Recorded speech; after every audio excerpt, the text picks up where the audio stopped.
Hi guys, it's DV here for Precision Ecom Advisors. I just wanted to go over a couple of marketing ideas that I had for you guys, and I've been reading some books lately and it's really getting my mind focused on influence. See, every brand needs influence.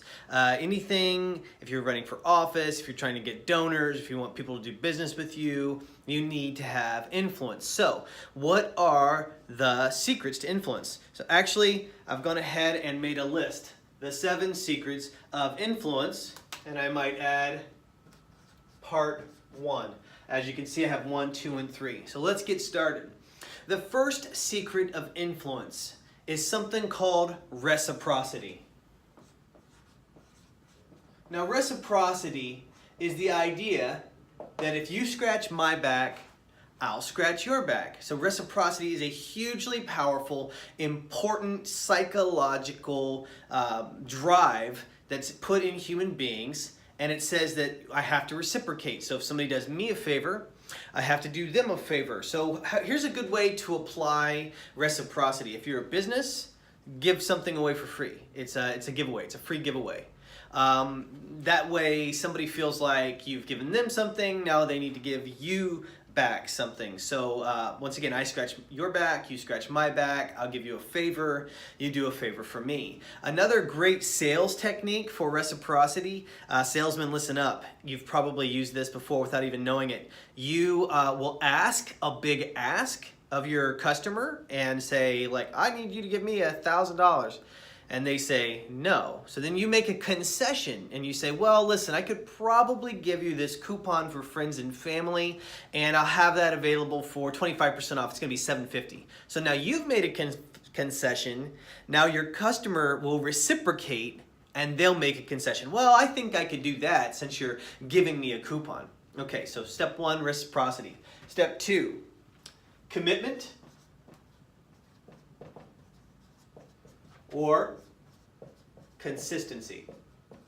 Once somebody has made a commitment to you, even if it's a small one, they feel that they have to continue being consistent with that commitment. So one small commitment can lead to larger commitments in the future. It's called the foot in the door. That's another reason why you give away something for free. So you can come back and ask them, hey, how did you like that free widget? And they'll say, oh, I liked it really well. Well, if you liked it that well, and that was the free version, we have a better version, a premium version for people who are just like you, and you give it to them and they love it. And that's called commitment. Now, how do you use consistency? Consistency is the idea that a person is compelled to act in a way that is consistent with the identity that they see themselves as. So you appeal to that identity and you say, hey, in order to be consistent with this identity, you need to do X. So there was a great study, salesmen would go door to door and they would try to sell the Encyclopedia Britannica.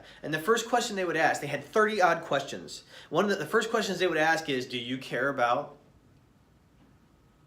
education? The person would say yes. Great. Do you think it's good to have children who have books in the house? Yes. Do you think it's important for a child to be educated in home as well as at school? Yes. So they would get a lot of small commitments, a lot of small yeses along the way. And then at the end, they had you. For you to be consistent with all those yeses, all those things that you just said yes to, you had to buy. Otherwise, you would be inconsistent with your identity that they've just created in you.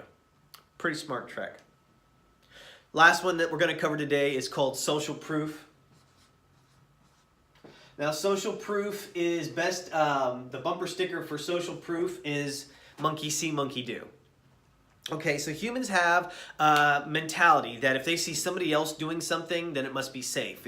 If everybody else trusts it, everybody else likes it, if everybody else knows it, then I have a tendency to agree that it's probably good for me.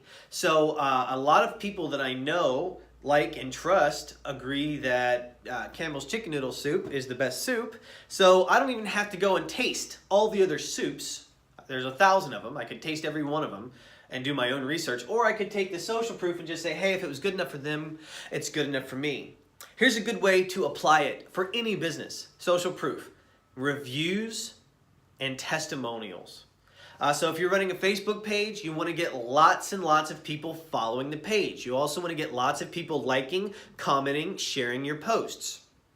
If you have a social media page, you want reviews. You can get reviews on your Facebook page. You can get reviews on your Google listing for local maps. These are very, very important, and there are tools out there that will actually help you aggregate and solicit those reviews.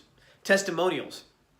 If you can have some of your best customers who really love you either do a video testimonial or write something down and you keep a testimonial book, your customers will really appreciate that, because you'll say, hey, that's a really great question, Mr. Jones. I have a customer named Mr. Smith who had the exact same question, and this is how we handled it. Here's his referral letter that talks about how we answered that question satisfactorily. So this is a very powerful way for you to get social proof and just help other people know, like, and trust you. Hey, so this has been DV for your Precision Ecom Minute.